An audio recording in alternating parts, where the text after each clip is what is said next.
Snuggled in, bro. Ladies and gentlemen, the voice of reason has returned to Hot Button Radio. This is Dash Radio, if you're not aware. I mean, all of you people who tune in, on a weekly basis, you know where you are. Dash Radio is the network. Hot Button is the station. We got a crew of people in here today, and I told you guys, we've been promoting this thing for the last week or so, the last 2 weeks. We wanted to do a 3-part series on racism, right? And I went out and I wanted to bring in some of the thought leaders, on racism and some of the cutting edge thought leaders, right? Because America, I think one of the biggest dings on America is that it's a racist country. And it's hypocritical to be like, send us your poor, your downtrodden, your weak, your whoever, the land of opportunity. And one of the biggest blights on America's resume is that, oh, and by the way, we hate you. and by the way, fuck you. Okay? Right? So, and I felt like, okay, we need to figure out how to deal with this. We need to figure out, how we move forward as a divided society, as a divided culture. So today's topic is we want to define exactly what racism is so we could get clear on how to break it down and move forward. So we have some people in the building right now. Of course, Aarona Lopez, wildin' out, actor, comedian. Speak to the people and tell them you said hey. Ah, yes. Hello out there, guys. It's Aarona Lopez, the one and only honey dip drop dew from Chicago. I don't even know where I'm going with that. It just felt good to me, so I was flowing. Yeah. But I'm a how little y'all frightened doing? by it. You should be afraid. We talking about racism. You should be very afraid. I'm in here. And then, of course, Whitney Tabor. She's known as the Realionaires. Everything she says is real. She keeps it 100. 1,000 sometimes, even a million trillion. You know what it is. Hi, guys. I hope everybody had a great Thanksgiving weekend. I've been excited for this topic because I've experienced a lot of this in my day, being a biracial butterfly. But I'm just excited to be here and can't wait to get into it. And then the antagonist in the room. Ooh, I like. Dun, dun, dun. And we got to bring him in. Jesus. One of my good friends. He's the one who gave me my shot over here at Hot Button Radio. He's been an advocate of mine ever since we met maybe 6, 7, 8 years ago. Good dude. Jeff Schimmel, writer, comedian, all around badass. What's happening, Jeff? Is this thing on? How you doing? And before I introduce her, let me get the other her on. Veronica Conway has just joined the conversation. Veronica, welcome to the show. Player. Thank you so much. Yes. Now, listen, did you pull up her bio? But of course I did. This is America. Okay, before I say her name, I want you to line it up so people will know who's online right now.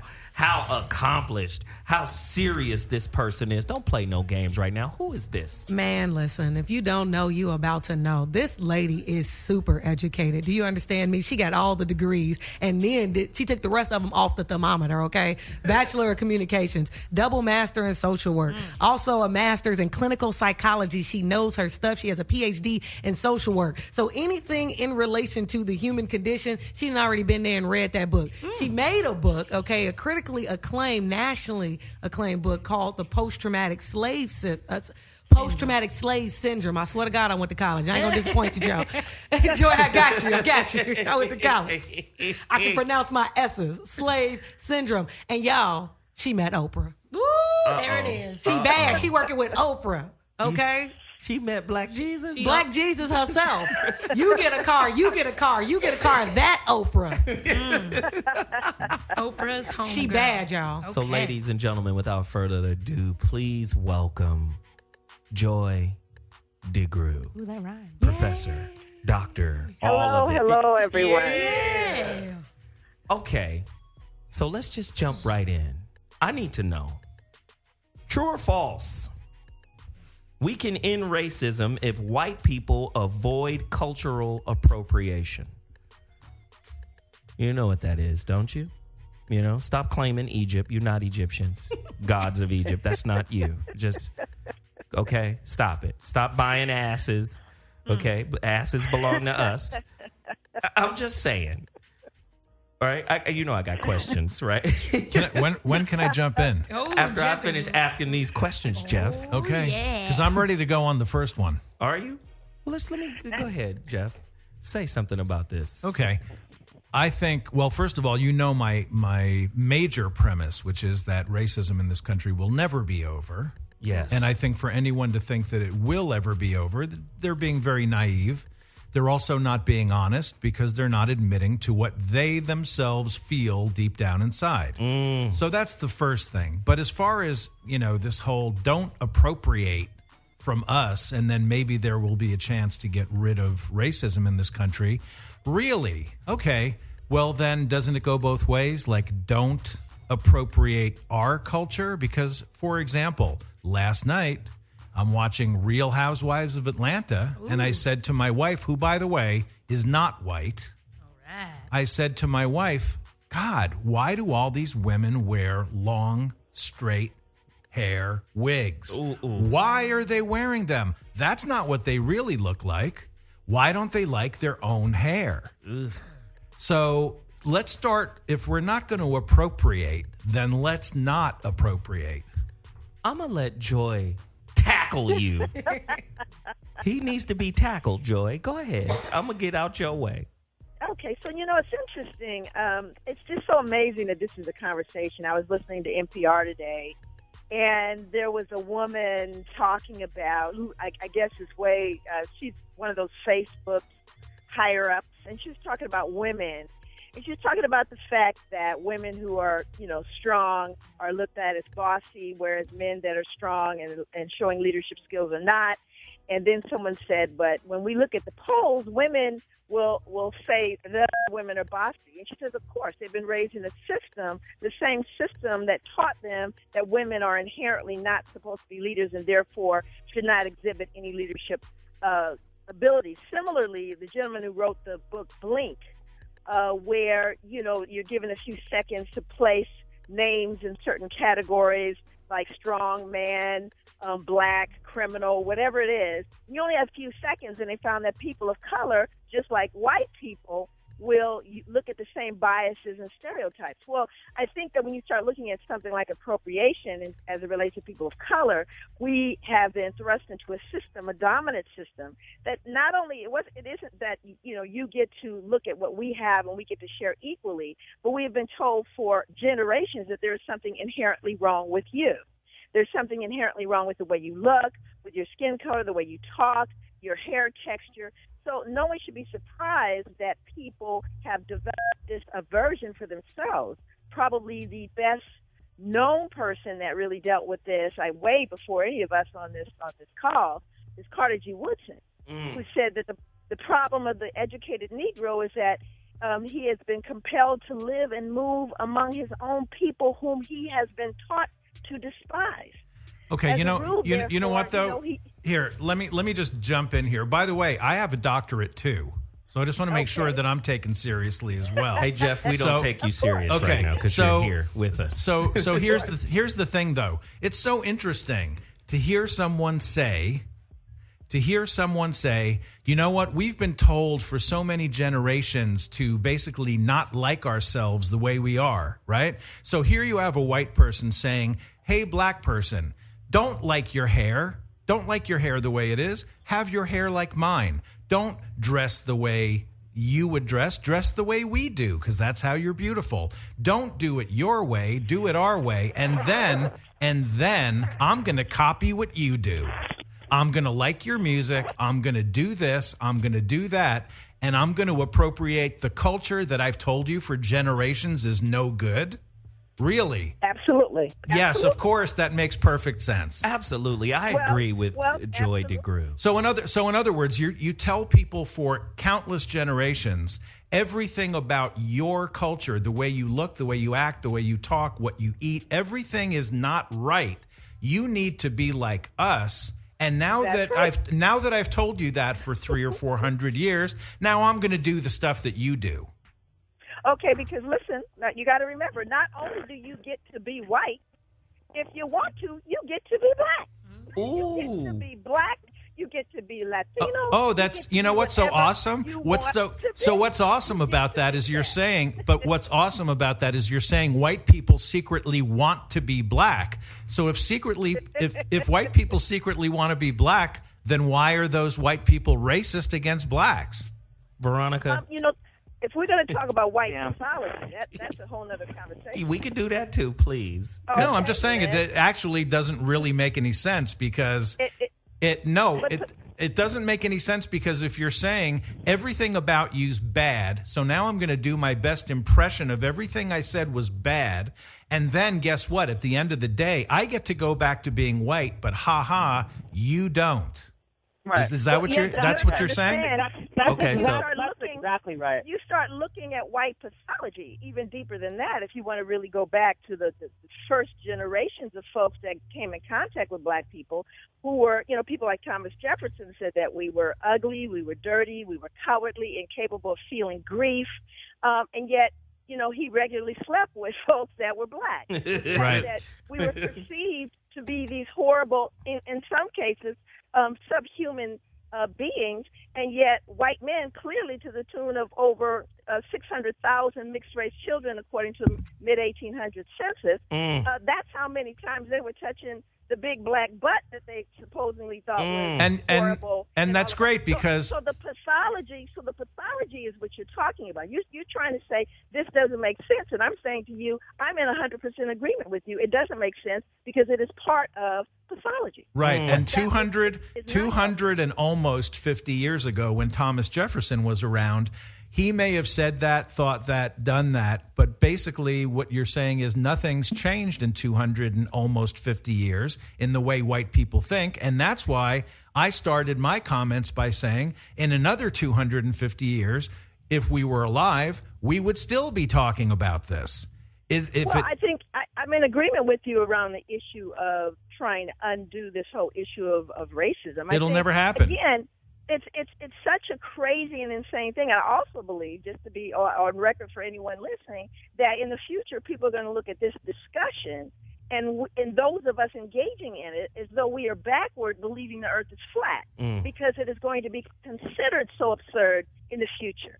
I really believe that. Unfortunately, we're stuck in this time when we are able to impact people based on things like their skin color or how much money they have. All of these things are part of the society in which we move and live, and therefore we have to pay attention to it, regardless of how absurd it may feel or stupid or irrational. It is what is happening. People are being judged and treated differentially based on the very things we're talking about. Wow. That's just a fact. Listen. Every major institution in America. Wow. Listen, this is what we got to do. I want to give out the phone number right now. I want to hear from you guys. Call us if you disagree with Jeff. I'm sure you do. Call in. The area code is 323-230-4445. Call in right now. And I also want to hear from Veronica Conway, Whitney Tabor, and, of course, Aarona Lopez. We in the house. Veronica? Well, I think it's fascinating. I think white privilege, by definition, is the luxury of being able to pick and choose what you'd like to appropriate, what you'd like to take, what you'd like to have, and what you'd like to leave for the rest of us. That is, by definition, white privilege. And unfortunately, there's two places that we can't seem to legislate this. We can't seem to legislate racism in the hearts and minds of white people, at least to an extent so that they would have the personal and collective will to change the institutional structures. Because, see, you have to actually have a change of heart and mind. You have to actually look at the conditions that white people have placed people of color in for thousands of years within their needs to conquer and to own and to have.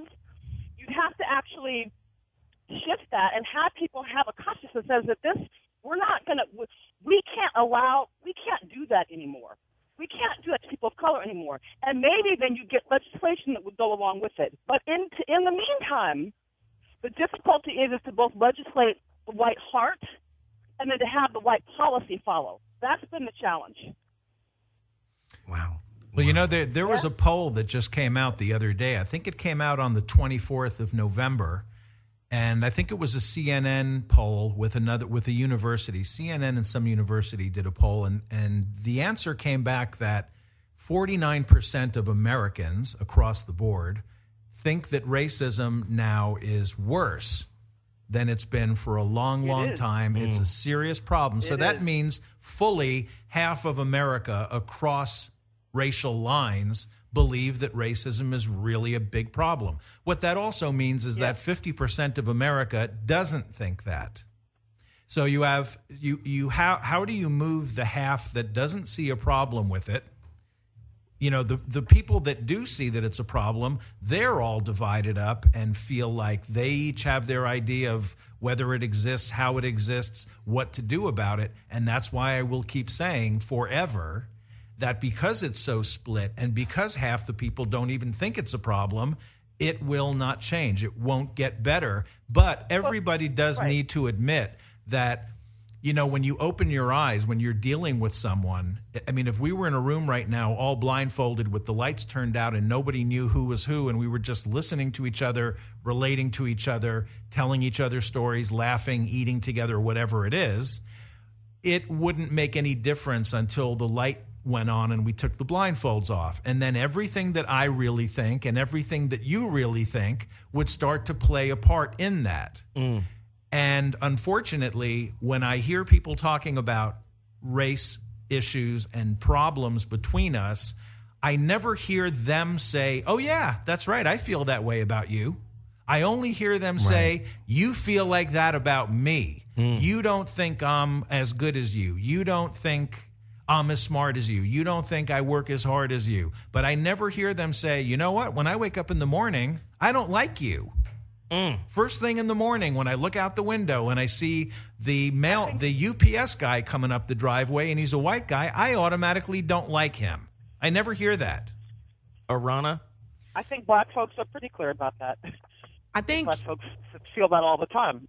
I think the biggest problem about racism and racist tactics in a racist society is all of the subversive subtext, all of the things that aren't being spoken, the things that we think and feel and perpetuate to our kids, to our communities without having the open dialogue.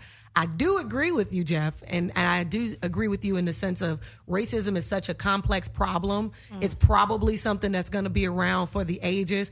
And I don't necessarily think that the fact that it's going to be around is 100% attributed to race. I think it's just attributed to human nature and how humans tend to hold on to things that cripple them and, you know, put them in places. I feel like racism is a super structure that has kept black people down, and we've always had to maintain like what W.E.B.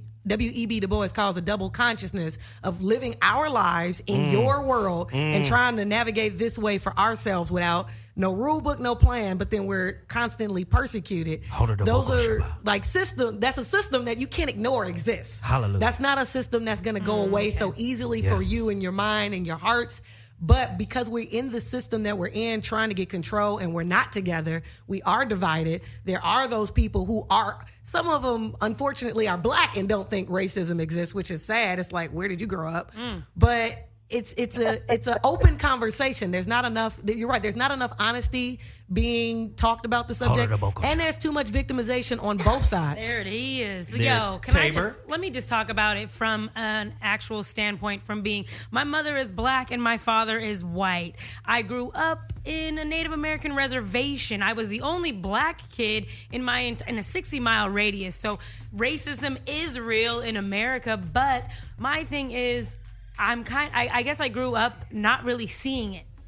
I saw it and I dealt with it, but my parents taught me, and I think realistically, the only way I can see any kind of, I guess, trying to end racism would be learning. People need to, Racism exists. It happens often. But can we just say it happens, figure out a way to get over it, or not even get over it, but just fix it? Teach your kids differently. I don't really look at people in colors because I grew up as the only color, you know, in the crayon box that was black. Right. So I had to represent my whole entire culture, which I didn't know anything about that culture because I didn't grow up in it. So to me, it's all about learning. So I mean, let me do this. real life. Let's bring the professor in. Could you tell us? Could you tell us, Miss DeGruy? Could you tell us exactly what is racism as a construct? Please, because most people don't know. I mean, this is first of all, I really want to appreciate what everybody was saying because I think you know it's great to be having this level of conversation, and I want to get back around to children in a minute. But what I want to talk about, at least with my graduate students, when they come into the classroom, I have a process I take my students through because I want to thin my class. In other words, I don't want anyone in there that doesn't want to be in there. I really don't.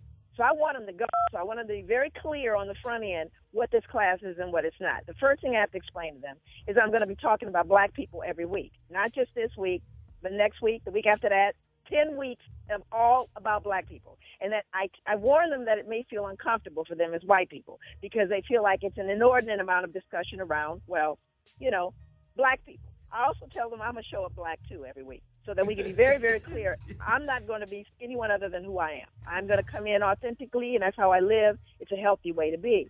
Then I explain to them, I said, let's start with trying to get a sense, a level ground around what racism is. I said, because it's going to be part of this process of understanding trauma. And so, you know, I asked everyone in the class if they think they know what racism is. You know, and I said, now, whatever definition you have, I want to hear that because I want you to understand my definition.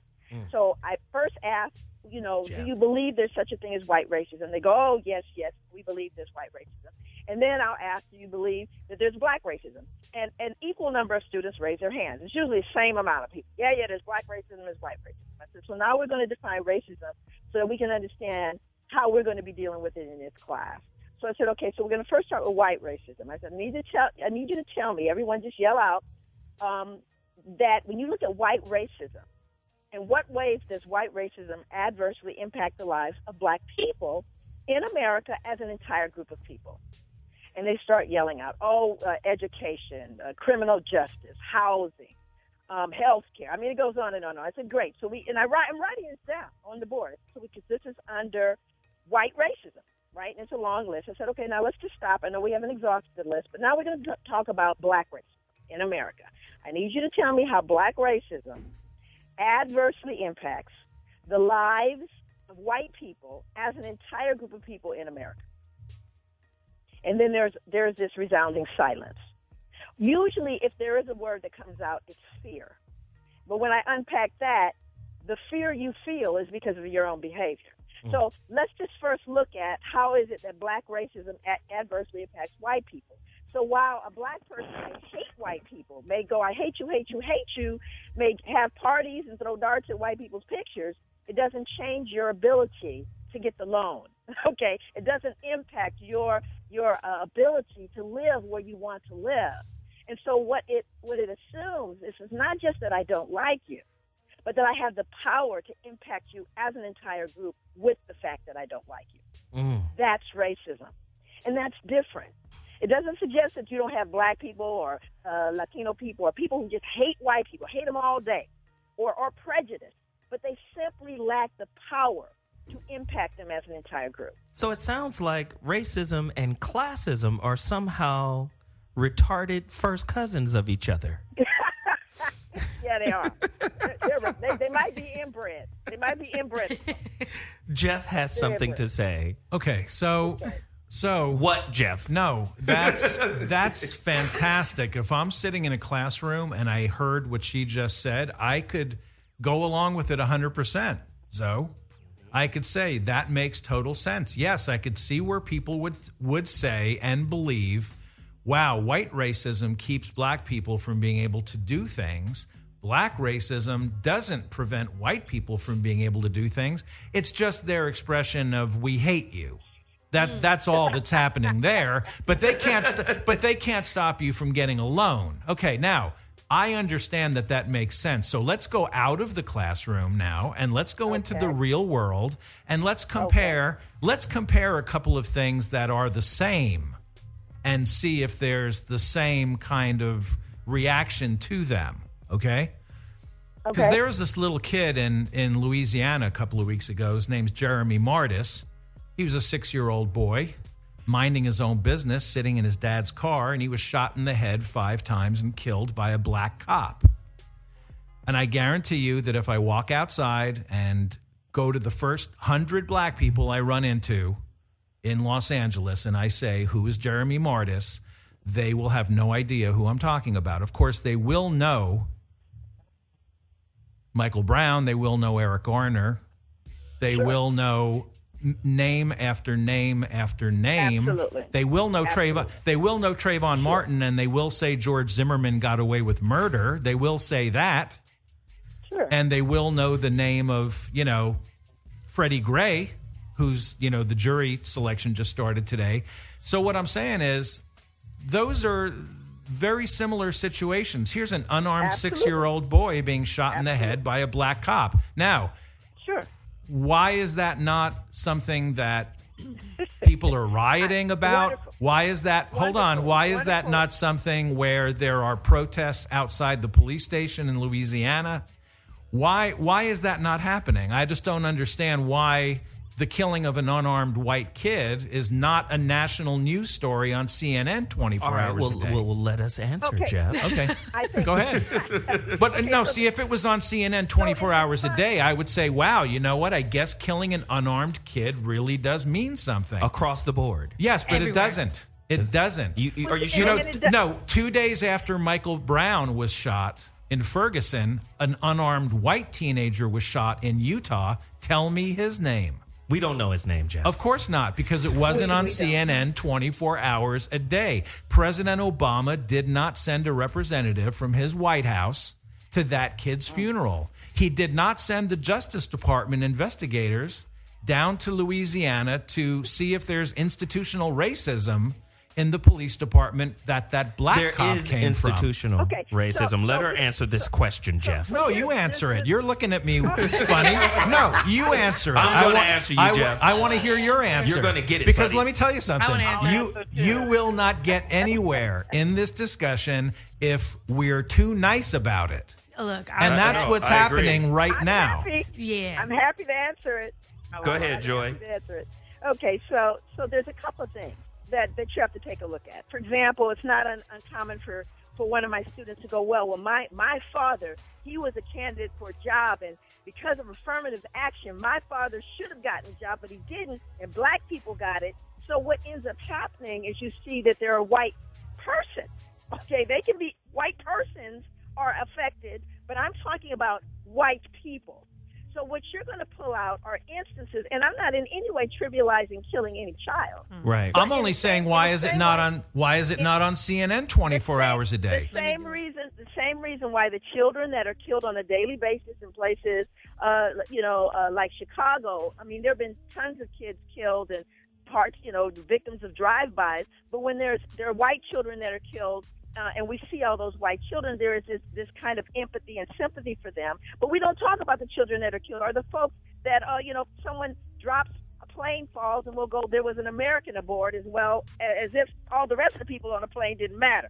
The only thing you Americans need to know is that there was an American on board. Right. When you start looking at news and you start looking at media, that's a whole nother, like you said, 3-part conversation about what media does. And and again, what's important, what's going to raise the rating. I mean, so we have to understand that that's a whole manipulative media. No, we don't trivialize white lives, not at all. And I don't think that almost everything structure built to save and protect people, including our Constitution, was about white people. It wasn't about people of color. But wait a second then. If you're not That's true, Jeff. if the white That's lives true. hold on a second. Do if you the acknowledge white lives, what she said is true or not?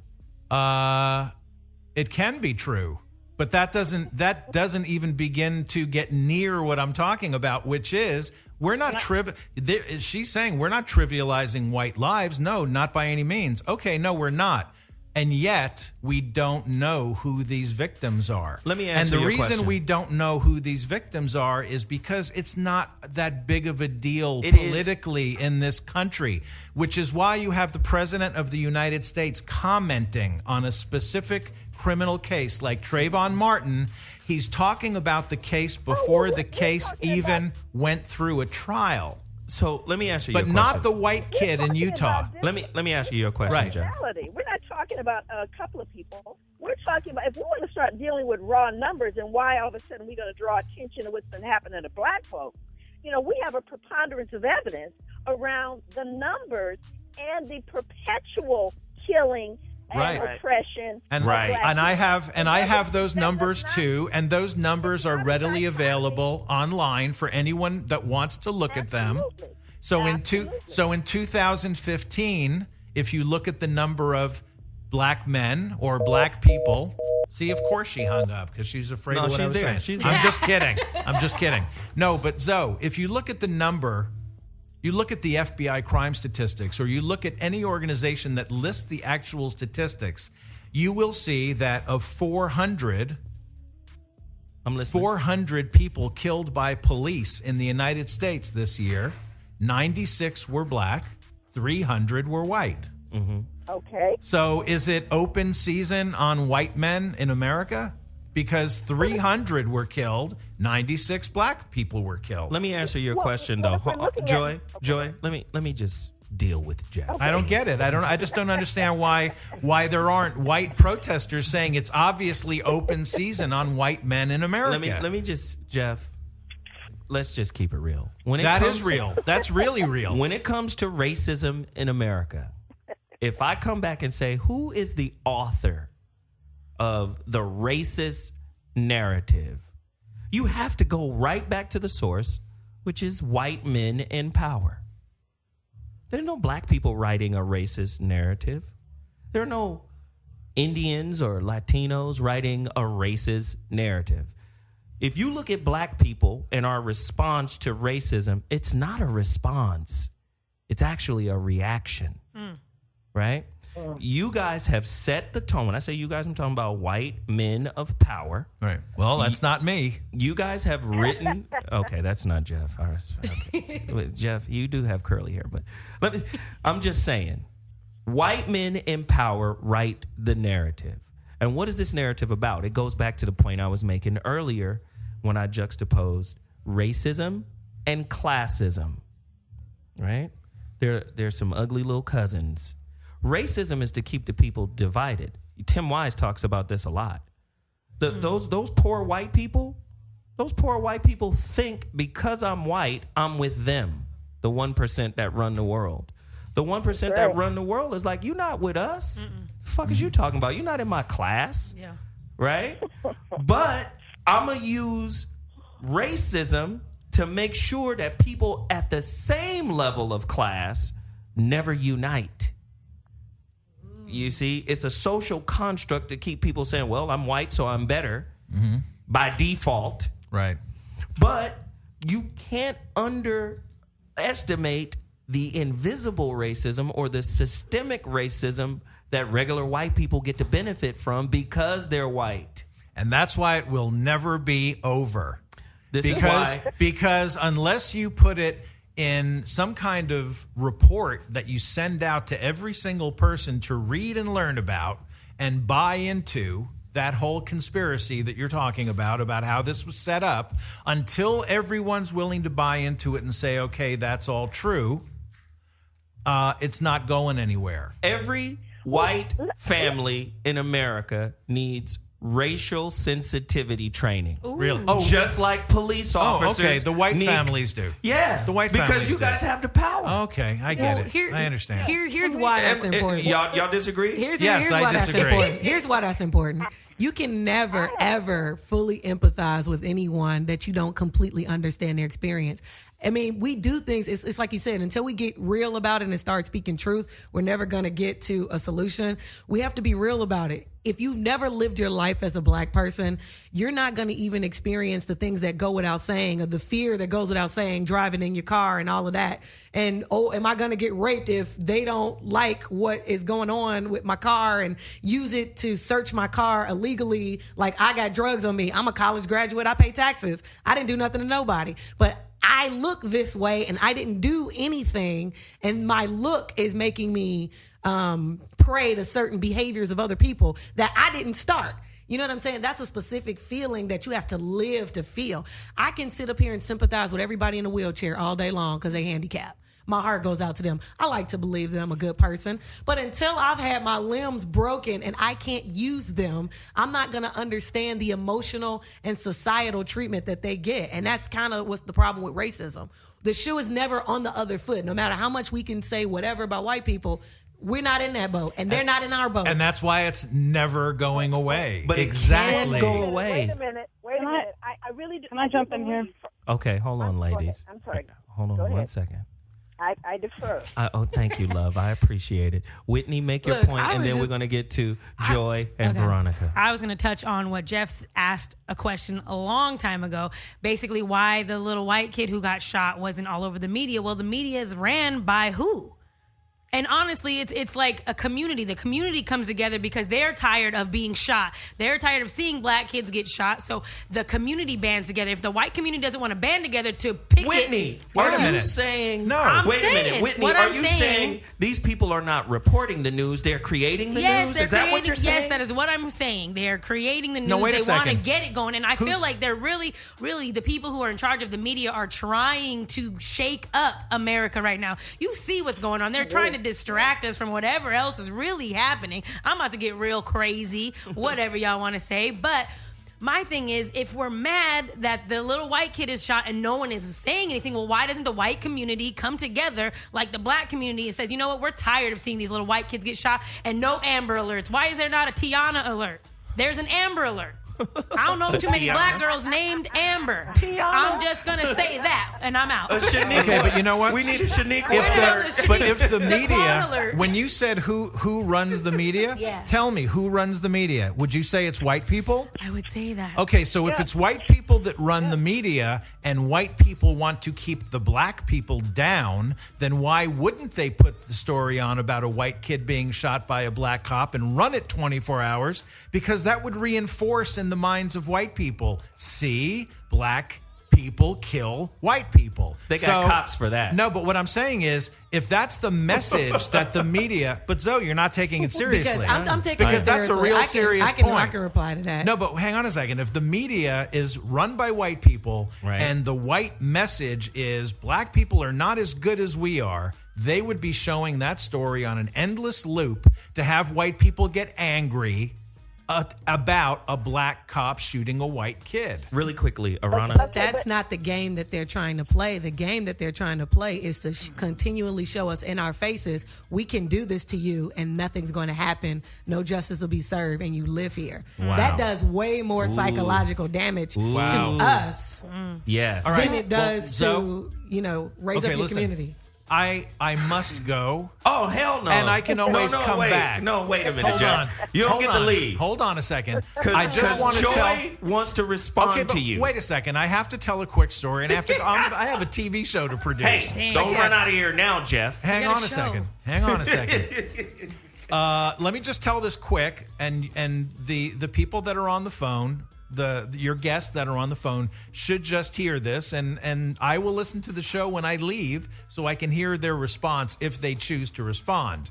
Okay, Zoe? All right. But here's the thing. I'm just going to make it real quick. I was teaching night school when I got out of law school. I was teaching law classes at night. On the first night of school, I was taking attendance. And I wasn't looking at anyone in the class. I was looking at the attendance sheet, okay? And I'm calling out the names, and people are going here, here, present, here, okay? Now, I read off a name. The guy's name was Nolan, and then he had a last name, and I read the last name, and he said here, and I didn't even see him. And I said, oh, that's an interesting name. Your last name's very interesting. I've never heard that before. what is the national origin of your name? And he said, oh, do you mean what country was the guy who raped my great-grandmother from? And I said, no, I just wanted to know what the national origin of the name was because I've never heard that name. And he said, no, I understand. You want to know what country was the guy who raped my great-grandmother from? So I said, okay, moving on. And I went through and I finished taking attendance, okay?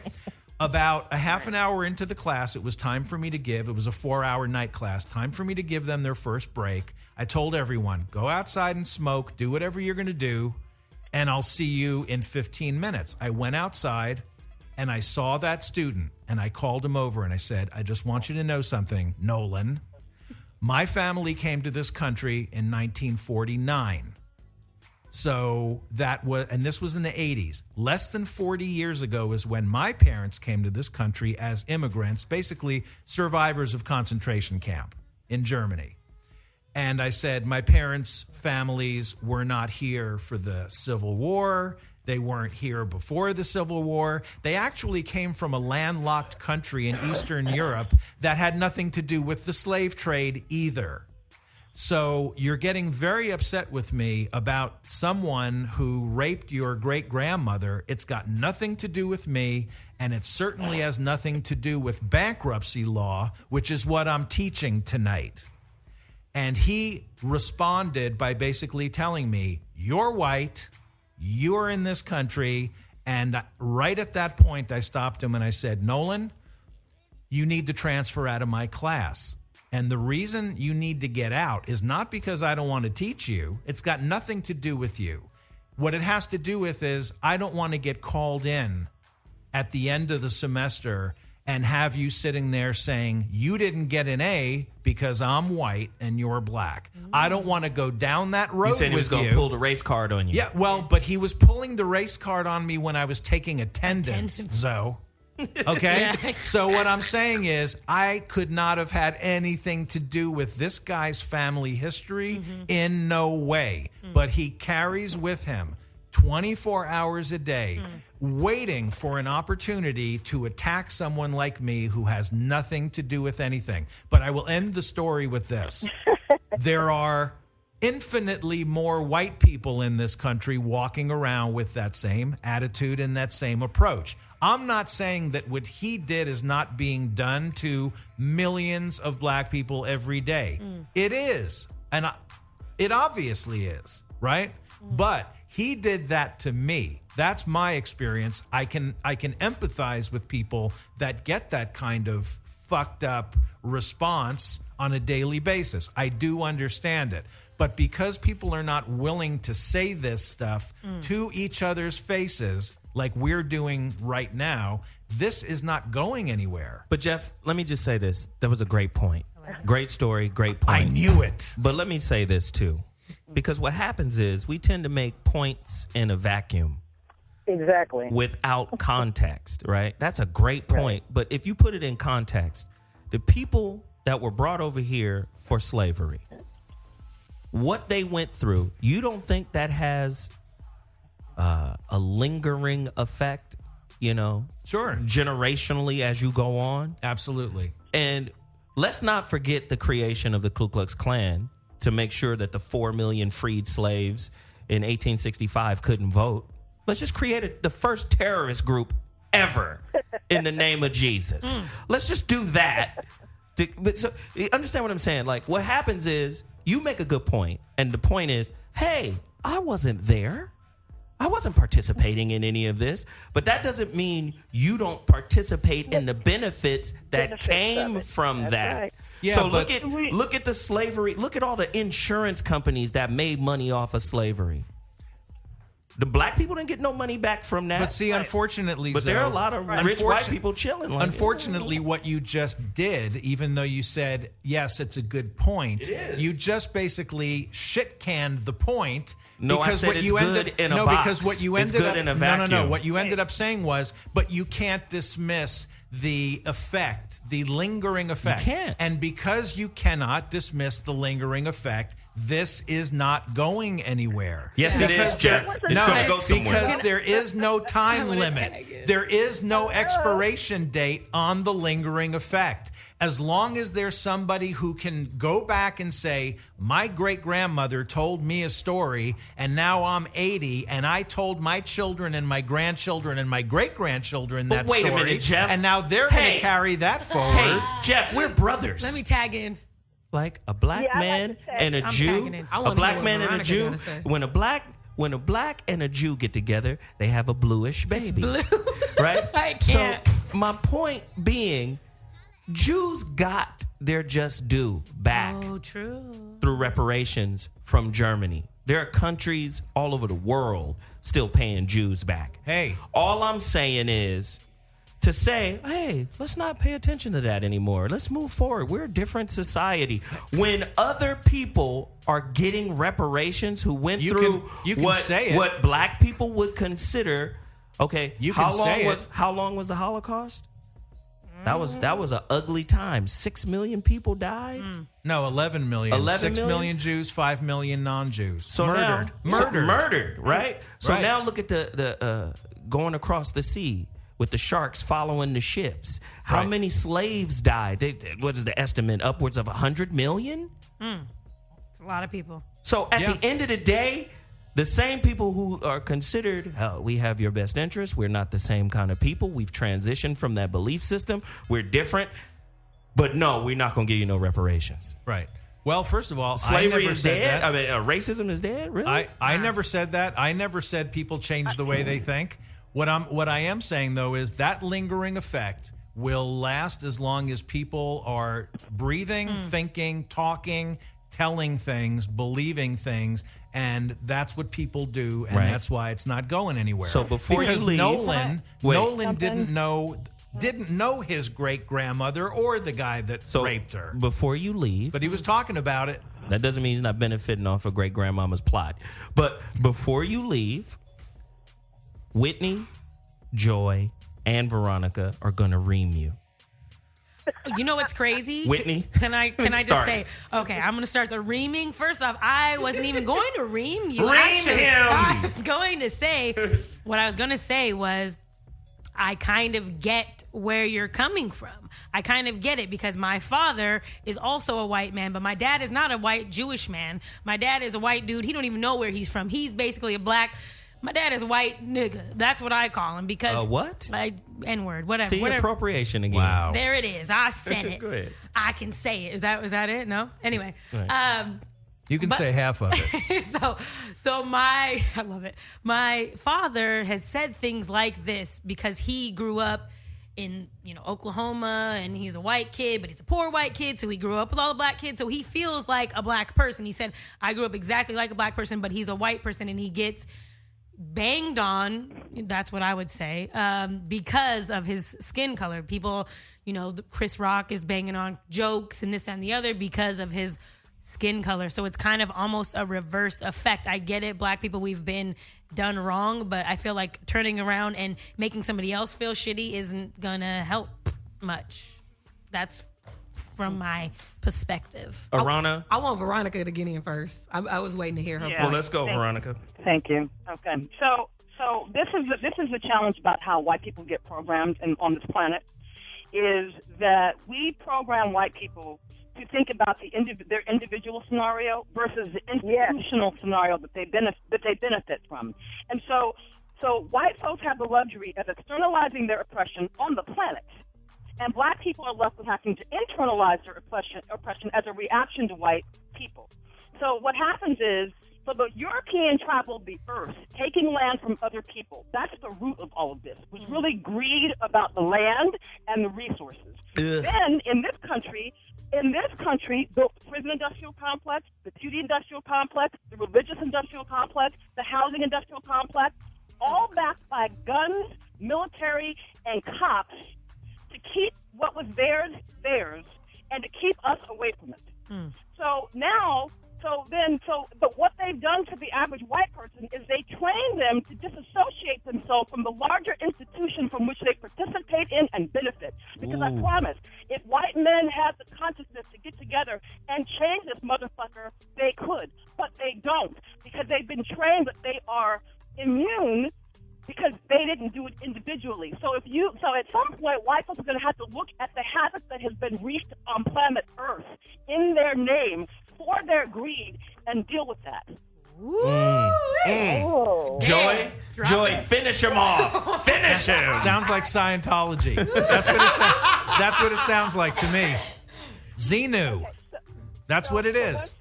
Spaceman. So once again, there's two pieces in response to the young man who said, do you mean the person who raped my great-great? I think a more appropriate response would have been, yeah. I'm hearing what you're saying, and you don't know that he doesn't know that. And the fact that he said it, I don't understand why we have to suddenly go, I'm not a bad white man, I'm a Jewish, I had nothing to do with it. I think he was making a statement that was true for him, and why would you be at all offended by it? It's most likely true, and very possibly he knew it was true. So I think because what I said to him was true also. Let me finish.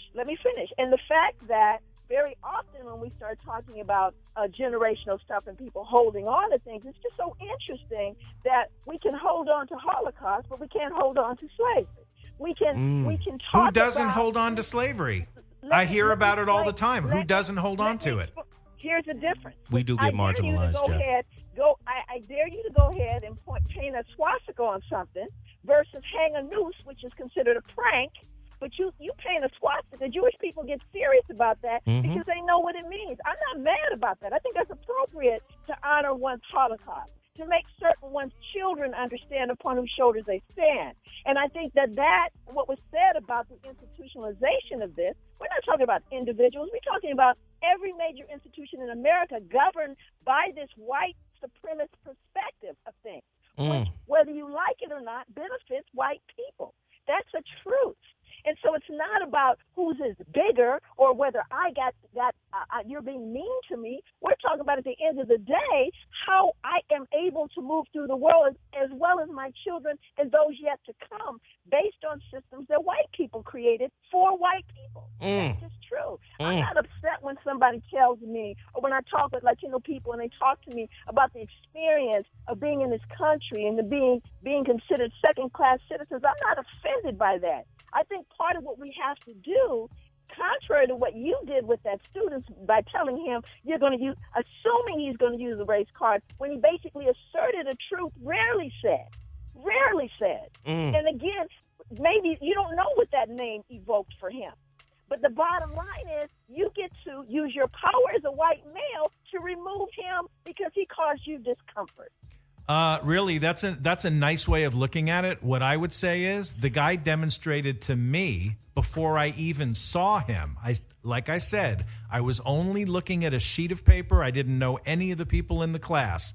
He chose to identify himself as someone named after someone who raped his great-grandmother. That has now you could say he's brave for doing it, and people should do that more. Okay, I've never seen that happen. I said he has the right to do that. He absolutely does, and I have the right to say, "Wow, a guy that's going to choose to identify himself to me that way could also be somebody that's going to identify himself that way again when he doesn't like something I do, regardless of what it is."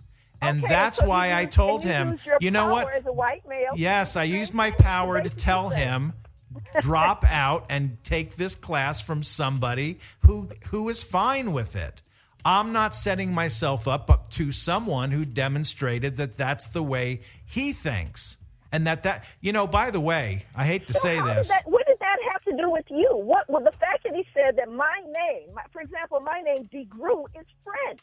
Right. It's a French name. Right. Okay? So the fact that this individual said the name you pointed out, because you didn't talk about. I asked him what the national origin of the name was. So the national origin has nothing to do with a rape that occurred. It actually just has to do with he never ended up telling me what the national origin was. He only wanted to make the point repeatedly that somebody raped his great-grandmother. And but it actually goes. Maybe the name was not something for which he felt really reflected who he was as a person. Okay, but that's great. But I got to. Interesting the way you see that. that. But I got to tell you something. When I was at Cornell Law School in the Ivy League, if I would have walked in and Well, dust your shoulders there off you while go. you at it. That's Okay. yeah. No, that's my white. That's my white privilege. Drop. Wow. When I walked into law school and sat down in my constitutional law class, if my professor would have said, "Excuse me, what's your name?" and I would have said, "Look, motherfucker, I don't have to tell you my name," I would have been in the dean's office within a couple of minutes. Within a couple of minutes, that inappropriate response to my professor would have gotten me in Wow. trouble.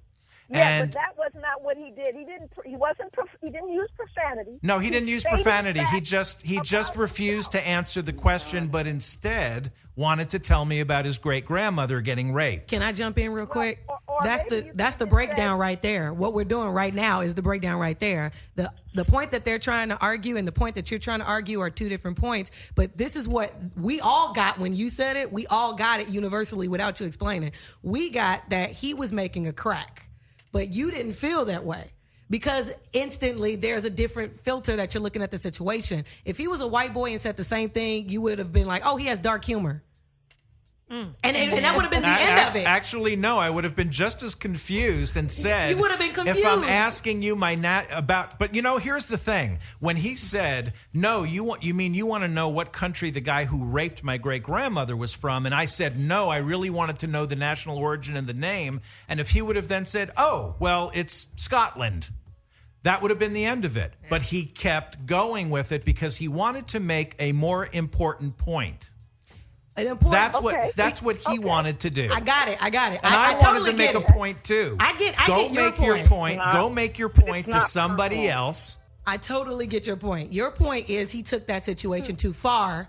And if you, off of minimal effort, just taking attendance, got that type of treatment, you're like, well, what else does he have under his sleeve? That's human protection. And I totally get it. It makes total sense.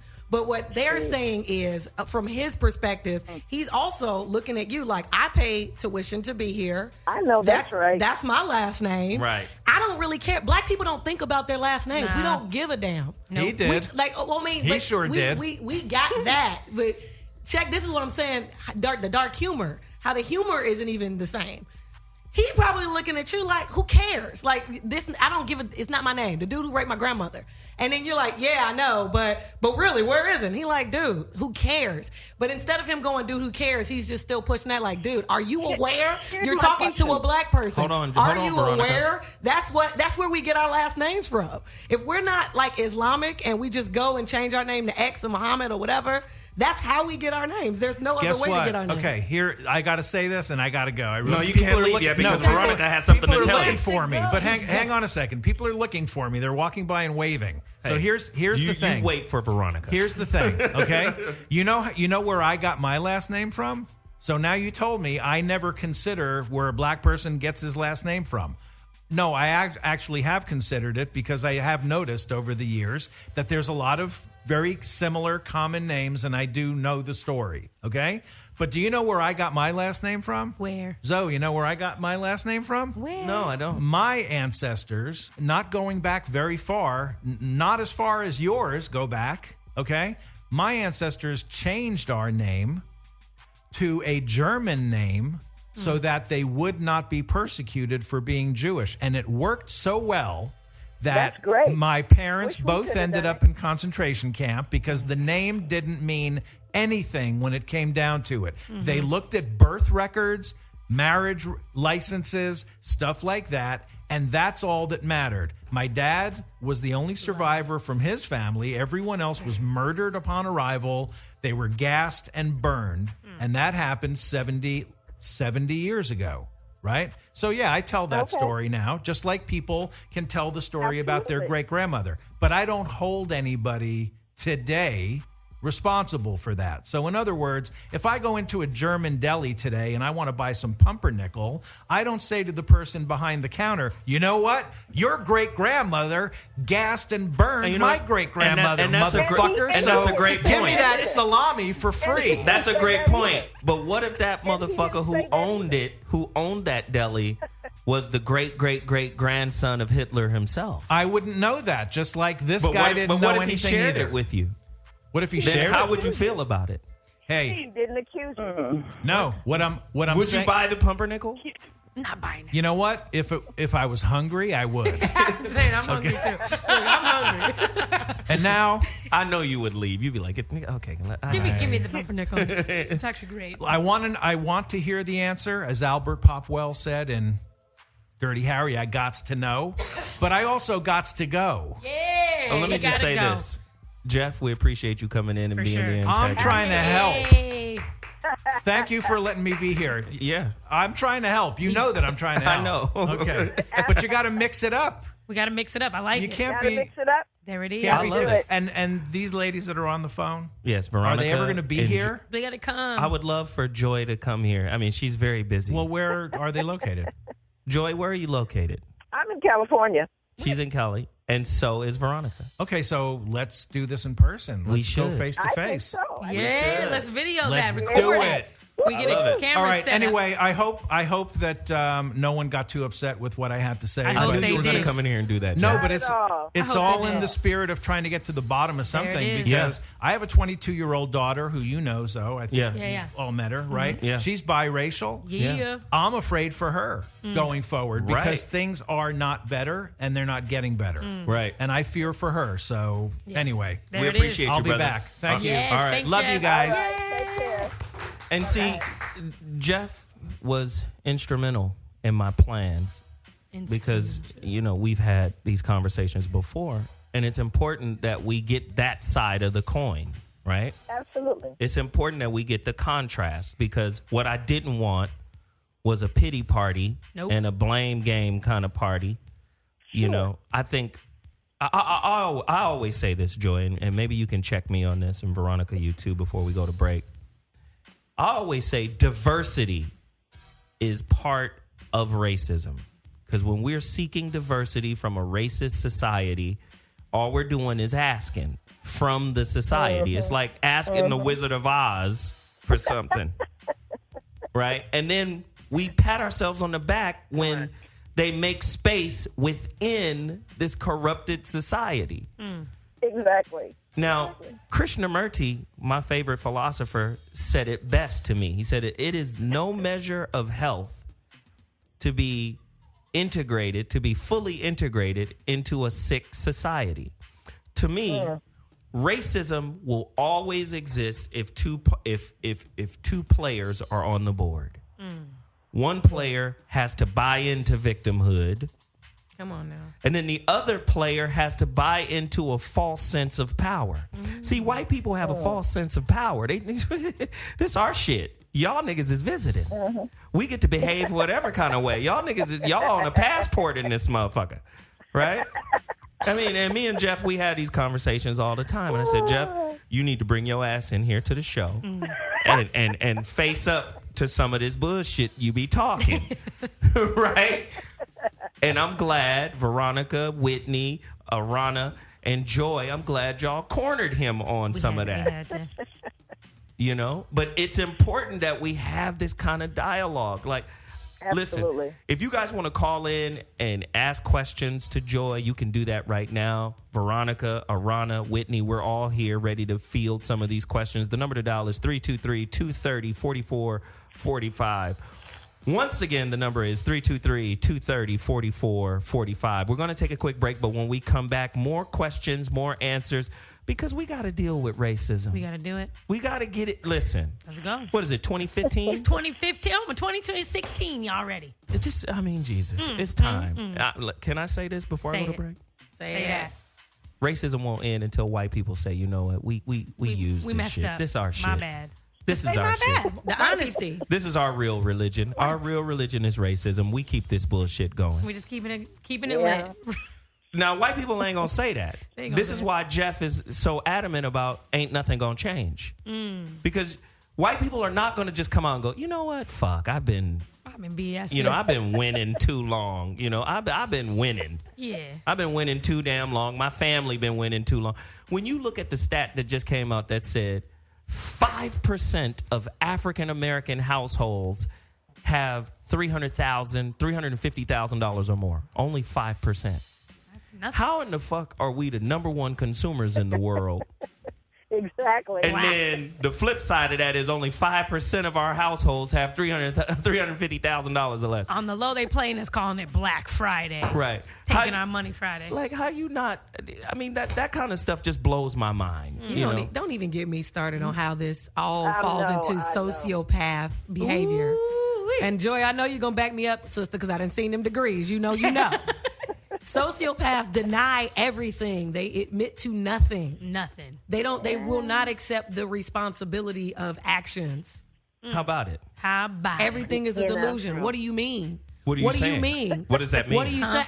I didn't do it. I wasn't there. They did it, but that has nothing to do with me. That was a million years ago. And then they forget logic.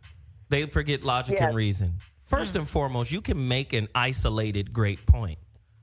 That's a great point isolated in a vacuum. Great point. Sure. But when we talk about context, right? Just put it in context, goddammit.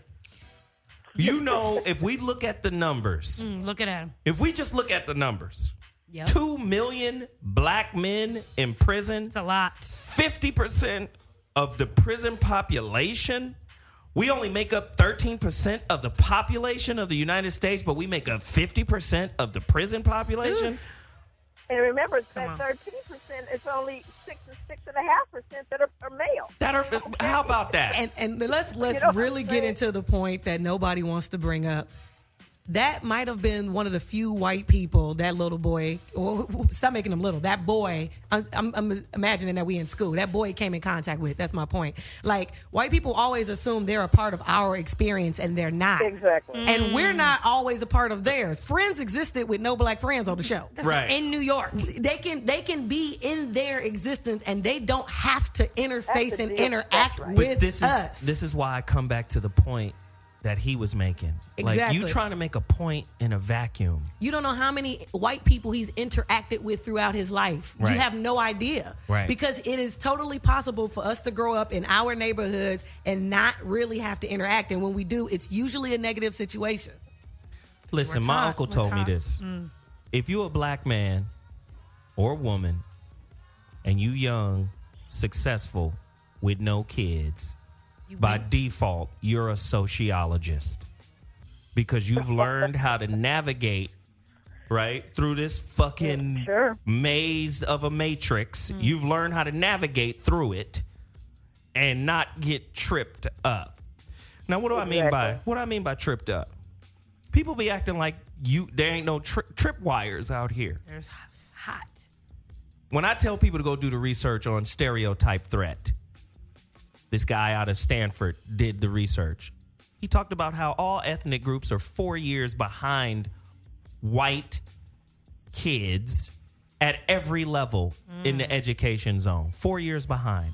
Reading, math, at every level. So the black kids at Harvard, 4 years behind the white kids there.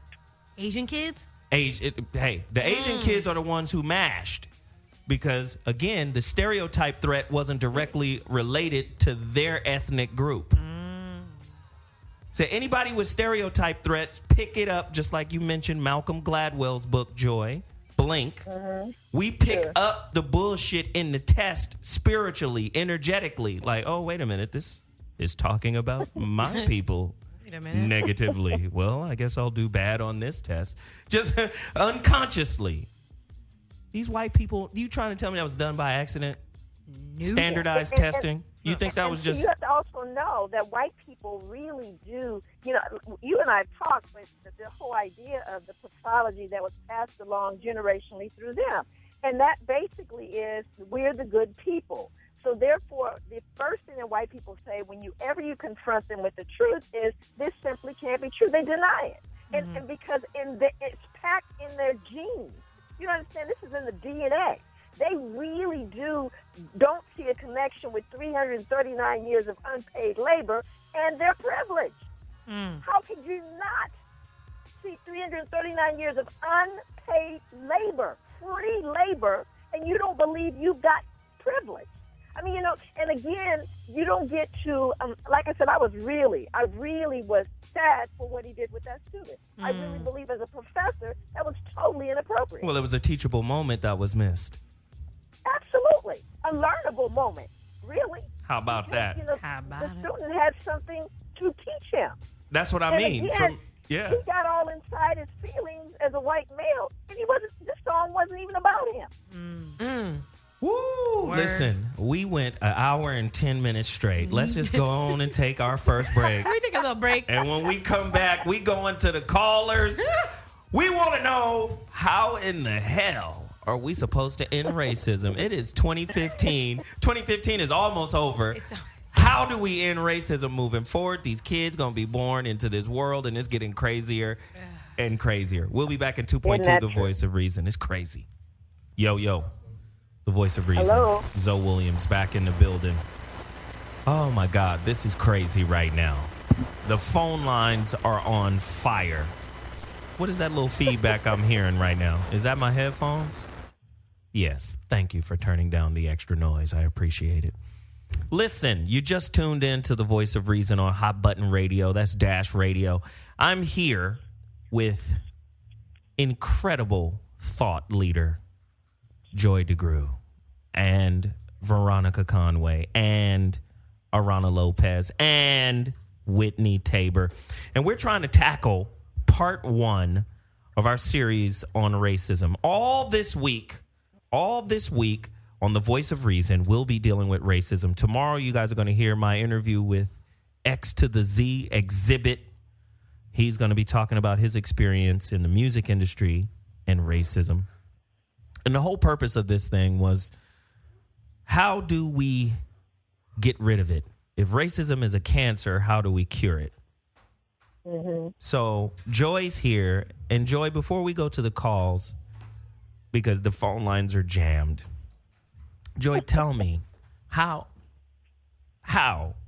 if any, is racism like herpes? Is it like herpes, or like once you get it, that you got it? You got it. Ew. I'm just saying. Keep it under control. Like, how do we? I think this. I believe that it's within. Okay, so I think this is got multi-layered. So there's what we have to do, what we have to prevent, what we have to fix. Right. So there's a process here, like anything else, to eradicate this. For example, a recent study showed they showed children, black children and white children, some pretty innocuous drawings. And what it is there's one kid sitting on the ground, there's another kid standing next to a swing, and then there's the swing that's sitting there. The white kids, when they change the colors of the kids, if the white kid is on the ground and the black kid is standing next to the swing, the white kids, and this is as young as 6 years old, immediately say, that kid pushed that kid out and he fell on the ground. Mm-hmm. The black children of the same age said, he's helping that child to get into the swing. He's waiting his turn for the swing. But like we're talking about 70% of the white children saw that the black child did something to the white child, pushed him down, made him, scared him, knocked him out, where the black kids just saw children and said, he's waiting for his turn to be on the swing, or he's going to help that kid get on the swing. These are 6-year-olds. Mm. So what we have to understand is that this stuff, these images that you and I and all the big grown-ups are talking about, our children and the children in our environment are being exposed to and trying to figure out what's right and what's wrong. So there's good news here. Right. The good news is that the children are growing up with a much broader sense of the world. Right. Right. So we're going to see children and white children that are unwilling to take on this stuff that doesn't make sense to them. Right. Because their worlds are bigger than that. They're even choosing to marry outside the race. So there is this kind of movement in the world. Like I said, there were Palestinians that were calling the folks in Ferguson to tell them how to deal with the tear gas. And that's because it's a world looking on now. Die-ins in India. So the world is paying attention. And our children are not growing up in neighborhoods. They're growing up in a broader world civilization. That really it becomes a step forward in how we see one another. Meanwhile, honestly, there's a whole percentage of folks that just got to die off. How about it? I kid you not. How about it? Got to die. How about it? Yeah. Go. You're not going to fix them. No amount of training or sensitivity. It's not going to work. Right. You got to go. Right. Right. Gotta So go. I think there's that, and then we have to understand, however nice you treat me, however kind and acknowledging you are, nothing changes if you keep breaking my leg. Ooh. Ooh. So we've got to deal with the systemic injustices. Okay, so in the meantime, while we're talking about how we can, we are the world and we can learn how to function and love each other, you got to stop breaking my leg if you expect me to ever heal. Right. So that gets to what the sister was saying earlier about the institutional nature of this. But see, so this whether is you like me becomes less relevant if we have systems that are going to consistently keep me locked down and locked out. right. And this is why I had Jeff on the show. Another reason. Sure. I mean, I love Jeff. He's a good dude. He means well, but he's totally oblivious to a point we brought up. And we all know it because we black and we in it. And we know. He was oblivious to the concept of conditioning. Sure. Like social conditioning. Like when you ask, why are the black sisters wearing weaves? And hey, you don't you don't know about the ice princess, Miss Blonde Hair, Blue Eyes, standard of beauty all over the world. You don't know about her? Right? Please. Like the white woman's PR firm is better than anybody's in the world. Whoever keep her out there out front that way. I'm just saying in terms of beauty. Like if you go to Argentina, if you go to Chile, if you go to South America, anywhere in South America, Brazil, there is, these are the African slaves and these are the European people that came. There's a separation amongst the hues of brown. Absolutely. Right? Absolutely. And then there's a beauty standard. Where does that come from? Right? Where does, like, you got to see the conditioning. What happens is for people that are somewhat unaware of the conditions, and I would say mainly white people, like oblivious to it, what happens is you deal with end results. You don't deal with the situation and condition that created what you're looking at, right? So, Sure. Joy, I know you're familiar with what is that thing called? The fundamental attribution error, right? The fundamental attribution error where, this Asian dude just cut me off. So in my car, I'm going to attribute a whole bunch of negative slang to him. Like, you fucking Asian, you guys can't drive, tight-eyed motherfuckers. Ooh. You know how people do, right? Yeah. Sure. In your car. Oh, yeah, absolutely. But you're labeling him based off of what he did to you, but you don't have no context for why he did what he did to you. Gotta been tested. Sure. Yeah. Right? So you don't know if, damn, his wife is in the back seat having a baby and he reached down to grab the cell phone because the doctor's on the. You don't know the context for why he did what he did. And you don't care. And you don't care. Nobody And cares. you don't care. So white people apply the fundamental attribution error to black people and they end result what we do. At the end of the day, why would any good upstanding citizen do this? Do you look into the situation of Baltimore? Look at the systemic problems Baltimore faces. Now, you know good and well if you put that city in a situation to uprise, it's going to be nasty. Based off of what's going on. They're not even contextually aware. It's just, shit, what was this? I didn't know this was going to happen. That's because you don't care. You're disconnected. So And when you don't have to. You don't have to be concerned or aware. right. That's the privilege, right? And then there's the other side of it that's really also clear is you got black folks that have now. I mean, we got all the layers of all the social problems everybody else has, and on top of that, you have black folks that don't understand the broken material that they're perpetuating. Ooh, say more. Ugh. Okay, so you got black folks. Steven. I affectionately call some folks Steven. Steven. The You know him, character don't you? in Django. You know that Django. nigga, don't you? You know him, don't you? Steven. That's So Steven. Everybody knows that there's Steven out there. It's some But, Stevens out there for again, real. There's definitely some Stevens, and then you have black folks that are like, the whole the housewives and the Atlanta, all that. I look at that. I call it jigger buffoonery, right? And it becomes part of the perpetuation and normalizing of what blackness is. You get to have a broad spectrum of what we consider to be white, but somehow we don't have this broad spectrum of what it means to be black or to be mixed or to be, all of a sudden we all get put in these categories and we inadvertently perpetuate the same nonsense. So we got to, the knowledge factor, the understanding, the awareness has to happen on all ends. Right. Joy, I dropped out of my psychology major in college, right? But I learned a few things, right? Yeah, I graduated. I love it. I got a degree from the College of Communications, but in psychology, I dropped out. But I did learn about schemas. And schemas are how the human mind programmed themselves to make things, categorize things to make sense. And everybody does it. It is a natural activity of the brain. I'm going to group this with this so this can make sense to me. That in itself is a human trait. So my biggest problem with the lack of awareness and racial differences and conditioning and stuff like that is to denounce that you don't see any of it. To denounce that you don't do that and don't participate. What are you talking about? You are totally, it's like, that's not even human to do. Because mentally, our mind is going to That's group not things happening together here. in categories What just do so you we can mean? understand it. We do it with objects. We do it with everything. Going back to the other point that I made about empathy, it's hard to empathize when you don't fully feel like in a group. I have a friend who's Panamanian. He hates Survivor. He hates Survivor and any reality shows. He hates the food shows on the TV network, on Food Network. He hates all those shows. Because his biggest biggest problem is this. How dare you, American, come to my island like there ain't people already living here and you're a survivor?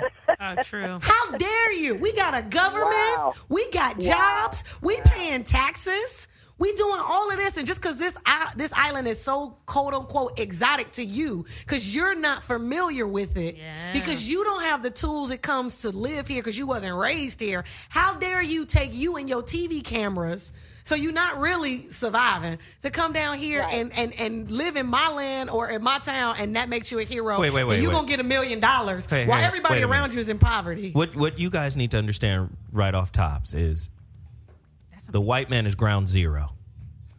Wherever he shows up, the calendar starts at 0. I was gonna say that sounds like Christopher Columbus's situation. That's how They these didn't have motherfuckers do. cameras. This is how they do. Okay, we ain't been here, but once we get here, ground zero. This is year 1.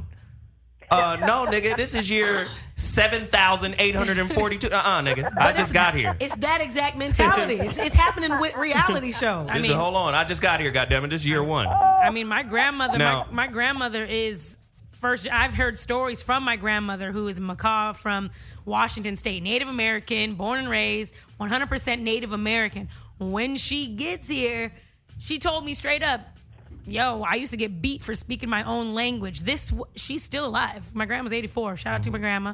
I'm just saying, white people, they be doing crazy stuff. They've been doing it. But I love them. Shout out to my dad, white daddy. Well, let's get our phone callers in here. They want to chat. Ooh, yes. Joe from Houston, line 4. If you got questions for anybody, man, holler at us right now. Joe from Houston, speak on it. Right, Joe about to. Joe, Get on down, Joe. We can hear you, player. Okay, sorry. she got her feet up. We can hear you. We as a people need to accept white people for who they are and stop making excuses. Well, who are they, Joe? Shit. They use barbarism as their bread and butter. So all of the lies, manipulation, the playing stupid, the murder, the pillaging, the killing. He said the plan stupid. Yeah, I mean it's all to keep a buck in the pocket. Like you said earlier, racism and classism are retarded cousins. This is how it works. Do they say they're sorry to Native Americans? No. Do they say they're sorry to Aborigines? No. Do they say they're sorry to Africans? No. Do they say they're sorry to Polynesians? No. Do they say they're sorry to South Americans? No. Or Central Americans? No. This is what they do. Instead of pleading to a group of people who haven't got to the fourth chakra, let's just accept them for who they are and treat them like they treat us. Let me just ask you this then, Joe. I'm going to ask the entire panel this. And Joe, I want you to answer first, and then everyone else will answer. Should we just never trust him? Should we just stop fucking with him? Straight up? Straight up. Yep. Good luck. Did they earn our trust?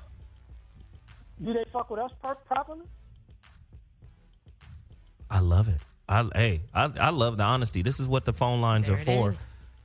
Thank you, Joe, for Thanks, reaching Joe. out. Houston in the building. Veronica, answer my question. Yeah. I think it's not about trusting them. I think it's trusting about how we're going to respond in their presence. We know what they do. We know what their nature is. We know what their history is.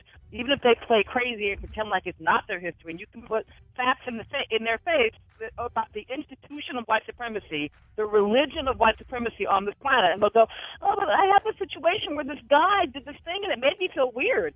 But right, so that's how they behave. And so it is not about convincing them of anything. It's not about trying to do any of that or trusting them to do anything, because we can trust for them to show up as they have been showing up for millennia. What we have to get clear about is that we have to stop being in this position where we keep asking for their permission. Because the truth is that we often want their approval. And so they've been so used to having us beg for their approval for so long. Veronica? And to have us shut our mouths that we don't even... We need to like get our own economy and Veronica. and just stop being a reaction to them. Veronica, I just got to say this because you're saying some really heavy shit, but you know niggas can't love each other without the white man's approval. It's fucked up. The victimization has to stop. If we gonna get anywhere, we have to like lose the victim mentality for sure. But as far as not dealing with them altogether, that's not realistic either, because everybody in the world is never going to be exactly who you want them to be and exactly the way you want it to be. And if you have to learn life skills in order to navigate, to be in a classroom, to be in a workplace, to travel and to do different things, then you need to put that same discipline ahead when dealing in interpersonal racial relationships. Just knowing who your opponent is. Joy? Did we lose Joy? Is she there? Joy? No. Joy, are you there? You didn't hang up Joy, did you? Because if you did, boy, I'm going to kill you. Oh, no. That's her calling back. This boy done hung up Joy. Hung up on Joy. We switched engineers. You see what happens? Oh, you're just going to hang up on her? Sometimes people need to get hurt up in this piece. Watch out. Crack the whip then, Zoe. So I'm going to come back and say my point. Yeah. My point is this. Is that Joy? What? This boy done pissed me off. I'm free all my stuff. You want to hear what I'm going to have to say? Yeah, go ahead. Get on down. Let me say something real quick. Because I'm pissed right now. I really don't think that, first off, if we just ignore all white people, you're going to ignore half of me, man? I really don't think that's, my dad is not going to be. Girl, you black. I know. That's the end of that. Okay. That's how we deal with you. As a filler up. And scene.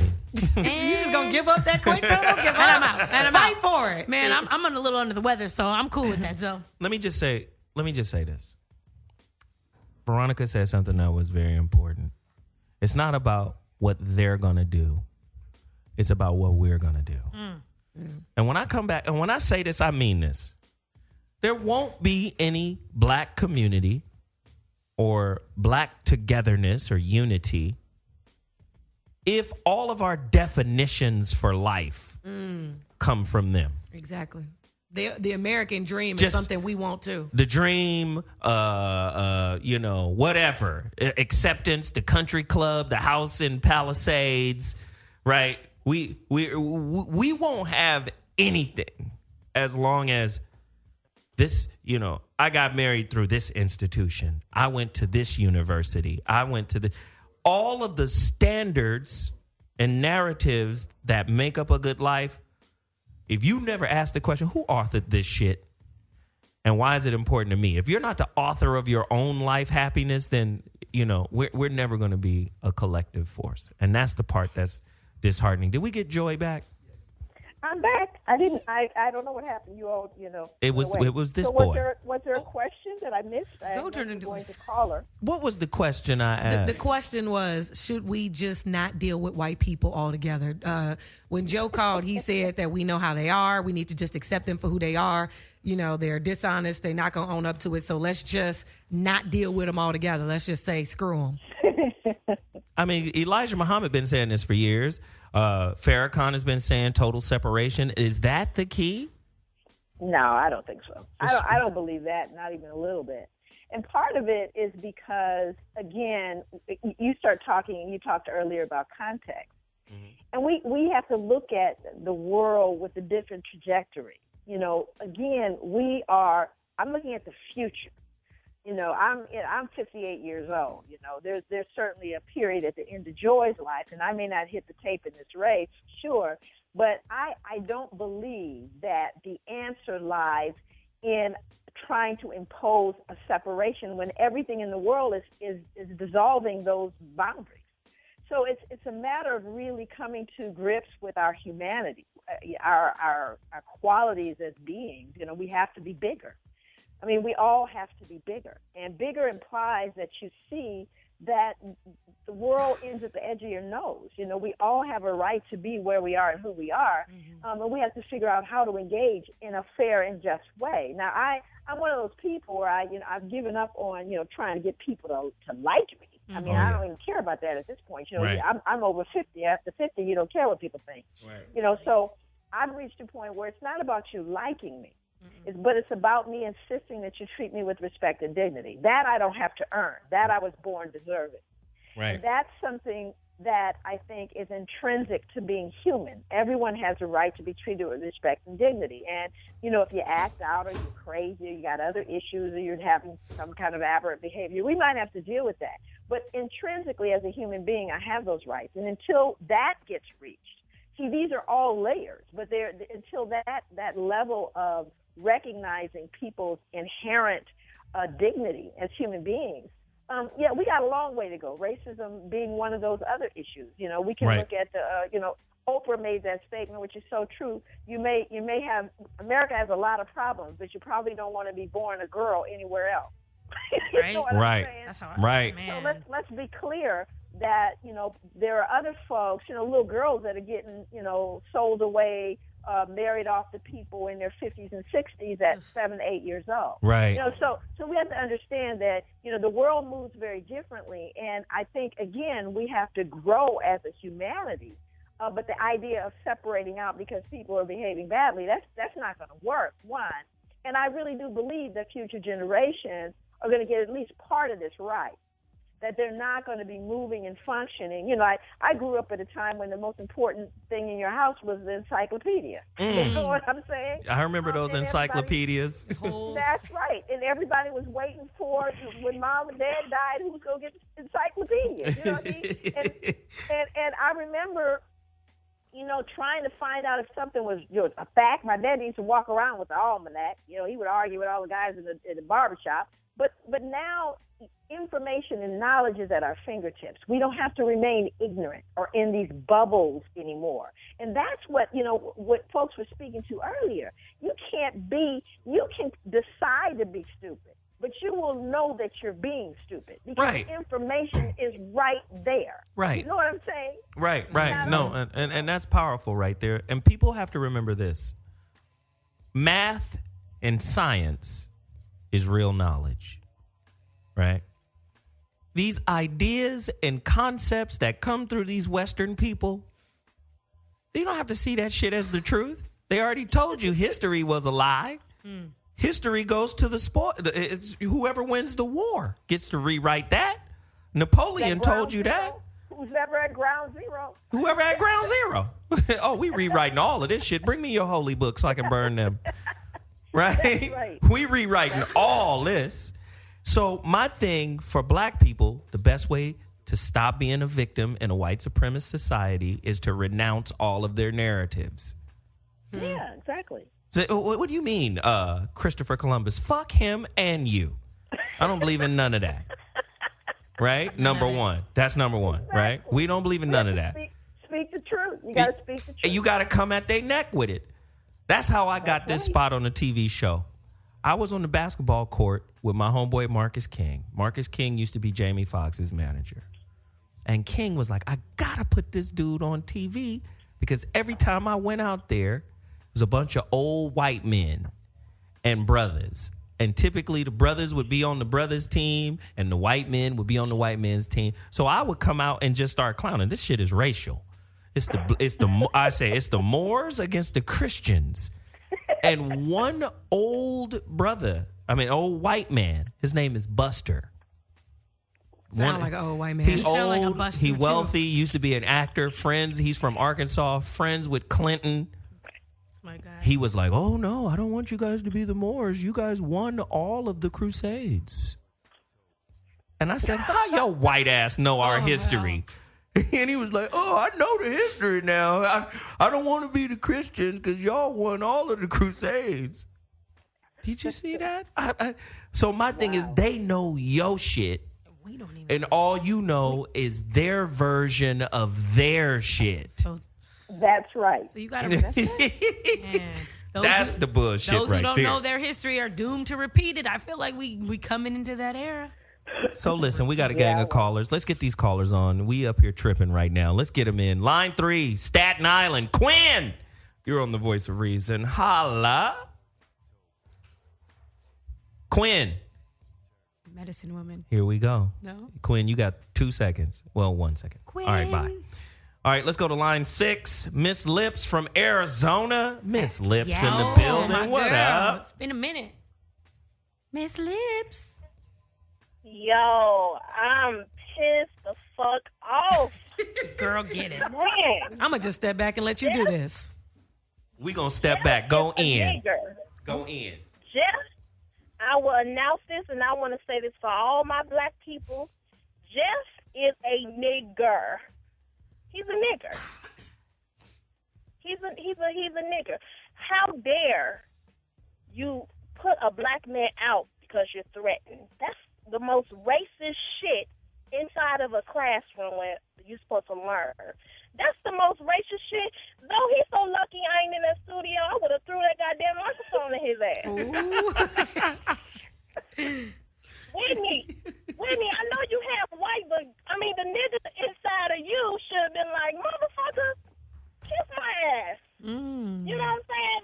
I am so upset because these damn Jews, you know, they get so much privilege. They get to go to Israel for free. They get to learn their birthright for free. You know, they get to walk around with their little hat on their heads, and, you know, symbols and everything, and all these little gifts that they learned from us, that they took from us, and then they want to throw the Hitler card out there. But you know what? Let me say this though. I always say this about that. Don't be mad because the Jews are more together than we are. That's what I was about to say. My thing is, I always point to the Jews as an example of how to be together, no holds barred. If you fuck with a Jew, you fucking with the entire community of Jews. Same thing with the gays. But same thing with the gay people, right? But when it comes to black people, sorry, my brother, you got to get your own. We're all types of different black people. We're not just black people. It's so many different types of black people. There's so many different type of Jews. That's right. But Jews still find a way to stick together. It's different kind of Jews now. That is true. But they still find a way. They vibe. I never said a community wasn't strong. Is a community stronger than how we can get? We need to get on that level. But how dare they put their foot on our neck and say, oh, you know, slavery wasn't that bad, or your history wasn't that bad. But listen to me, babe. Listen to me. Listen to me. I'm not trying to give them no more credit than they deserve. Listen to me when I tell you this. You can't tame an animal that doesn't want to be tamed. You got to get an animal to a space where you break them, right? They have broken our people The easiest way to break a people is to make sure that their social narrative is not in their hands. Like, you go to the Dogon tribe in Mali. White people ain't welcome there. People ain't welcome there. Just You can't just roll up on the Hogan priest and be like, let me holler at you about Sirius C, homie. Yeah. What? You can't just roll up. And Do you understand what I'm saying? We have to gain that narrative back, the control over it. You know where our narrative comes from? The sister Joy DeGruy just spoke on it. Our narrative comes from VH1. There it is. That's what I was about to say. Housewives of regular hoes. That's not my narrative because I don't even watch TV. Well, that's what I'm saying. That's for somebody that's unconscious. I already know what that whole propaganda is. Just like the police and them killing these kids and these black women and these men. Because we have a bigger war that we're going to be fighting. Like, the war is on. Like, China is building Africa right now. They're putting billions Right. into It's Africa about to right be now. new China. This shit, USA would not be another USA. USA will be in Africa. Or China will be in Africa. This shit, all this shit right here that's going down right now is like an ant on the ground. This shit is so minor. Like, we have a bigger war. Like, this is some Matrix shit. This is some real Matrix shit that we going through. Well, Miss Lips, let me say this. Let me say this, because I can feel your passion.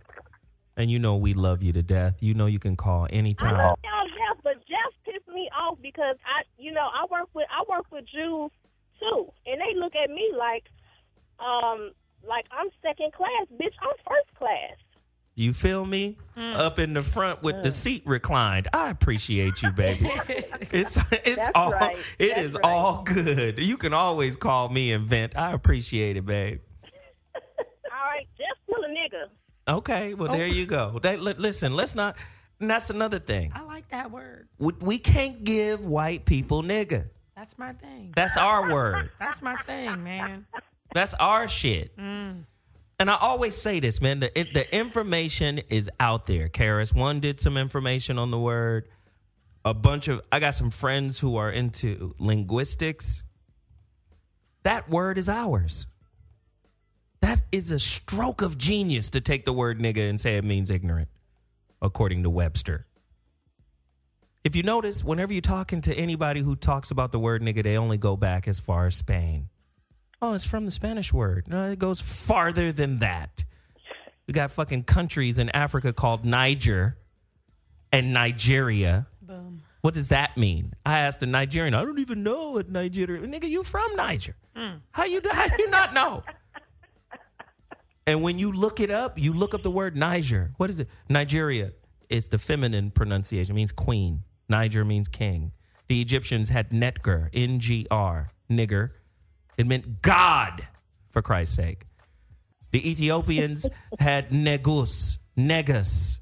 You see that little boy in the spelling test, the little white boy? Yeah. Spell negus. Huh, negus? Negus? Oh, shit. He was scared. Almost shitted on himself.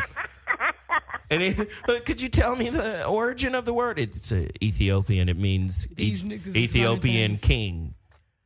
And then all of a sudden, when they get to America and the slave trade, they want to bastardize and clown the term, just like we bastardize God, just like we bastardize love. We get to bastardize words when we're trying to obscure the real meaning of shit, right? So we gonna tell you nigga means ignorant, lazy, no good. Then you got what I call coons running around here doing the reverse moonwalk, talking about don't use nigga no more. No, I'm going to keep using it because it means I'm a God king on planet Earth. I'm a negus. That we got to reconnect with shit that's ours and stop going through their filter. This is their story. Well, you know, nigga means ignorant. From who told you that? Well, you know what we're going through is the same process you go through when you're becoming a hoe for a pimp. A word? How did that go?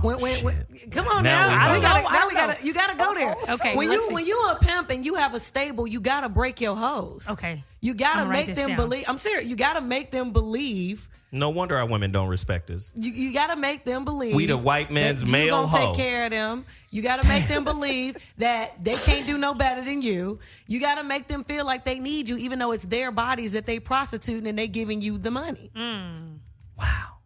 I like it. I like the way you flip it and dip that. I'm from Chicago. Pimping ain't easy, but it is necessary. Okay. Okay, Aarona. listen. We have very little time, but the phone lines are full blast. I'm gonna tell you right now, it ain't no white people's fault no more. Nope. Their little system of racism is on cruise control, and they don't even know where the switch is. But I'm gonna tell you this. What you gonna say? Black people, when we do shows like this, you better wake your punk ass up. And come to the understanding that we need each other. We got to move out of racism and move towards classism. When we start elevating our class in this society by cooperating and participating and recycling black dollars, that's when we're going to have some political leverage to be able to say, white police station, shut your bitch ass up before I cut the funds off in this mug. There you go. But we don't have that kind of leverage because we don't appreciate each other until the white man says it's okay to appreciate your brothers. Yeah. They ain't gonna never say that. No one was marching until it got on TV.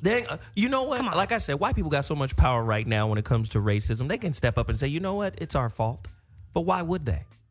They're winning. Why would they? Right. They're winning unconsciously. Oh, niggas can't get into our school district because we have created boundaries where only certain people can come to this school. You think that's done because they just want everybody in a particular city to go to a particular school? No, they understand that there's property values associated with all of the good schools and the good homes, and they don't want nobody from outside of that little community to come in with the nigga thought process. The thug, because thug is the new nigga now. Oh, yeah. Right? They don't want that to come in because they feel like, oh, that's a degrading. It's gonna turn the market. Do you see what I'm saying? School lotteries exist. Word. That's an oxymoron. That's crazy. School lotteries exist. A place where you're supposed to go to get educated, to learn, so that you can be a productive citizen and adult. Has a lottery. You can get told no. Exactly. There's people going to jail. Right. There's people going to jail because they said, I'm going to put my kid in this school over here. That's right. What if I outed my son's high school basketball coach who got us a motherfucking address so he could go to that school?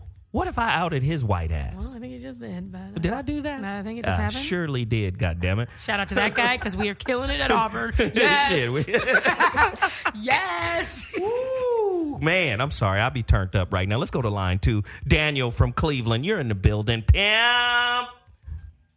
How you doing, my brother? What's happening, man? You got 30 seconds to lay it out there. Get it. Quick.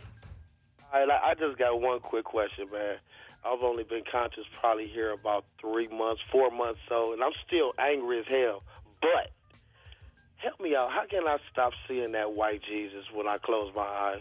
First off, never look at Good Times because Florida Evans kept him on the wall. Make sure any Good Times episodes come on, you turn that shit off. Let me tell you something about white Jesus. This is why we in trouble as a people, because everything, if you notice, a lot of our social game rules come right out of the Bible. Yeah, now, let me tell you something. If you participated in slavery and then black has been, redefined as evil, and then you find out that God is white, your people is lost forever. You ain't shit forever. As long as you worship a white God and they teach black is wrong, all black, blackball, blackmail, everything. Except Black Friday. Except for Black Friday, goddammit. Make sure you get and participate in that. But do you see what I'm saying? As long as your God is white, you're not free. You're not free. You're not. Yeah.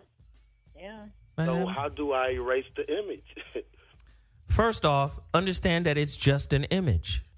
One of my favorite philosophers, Krishnamurti, once again. You destroy the image, you destroy the man. The image is a mirror. You can break that. It's a mirror. It's a mirror. It's not real. I felt that. right? It's a mirror. You can break that.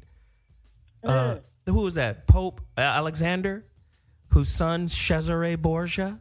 He was Rodrigo Borgia. First off, when Rodrigo Borgia bought the papacy, his ass was from Spain.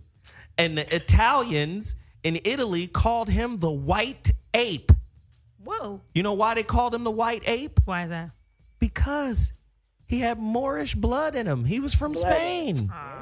See? We can't let a white ape take the papacy. Please understand your history. When you start understanding your history, then you start understanding, okay, I see what's going on. Right? And the other part is, if you're talking about it from you're talking about the image in terms of going to sleep, in terms of however you paint spirituality, or whatever, however you look at that. It's not an image at all. It's not a physical reality. It's a spiritual reality. Wow. So any image you are coming up with is your imagination. Jesus. Oh, say that again. Oh, come up with, right? Is your imagination? It's not real. It's not because real. If you even unpack the whole idea of being created in the image and likeness of God, clearly it's not a likeness, because humanity has so many looks. So it's a spiritual likeness, not a physical one. Wow. Listen. So these things that we've been given, it doesn't even make any spiritual sense. You know what I'm saying? It don't even make any spiritual sense. Right. Listen. So, and I think that's part of it. And we also need to unpack our history around all of that. Right. And we could have a whole discussion about what's happening in the black church. Oh my God. Especially Jesus. the mega church with $65 million planes, but we don't own nothing on the block. Yikes. Right? Listen, Joy. I don't want to go down that road. I'm going to stop. I'm going to pull up. Yes, because we're at the end of the show. I got to hop off the air right now. I didn't want it to end this way. Lord have mercy. Part 2 is Wednesday. Oh my Y'all God. know it's gonna Joy, be fire. we appreciate you. We hope to have you back here one day really soon, okay? Surely. Thank you. Thank you so much, Joy. My Thank you, pleasure. Joy. The voice of reason. We All right. out until Wednesday. Deuces. Peace.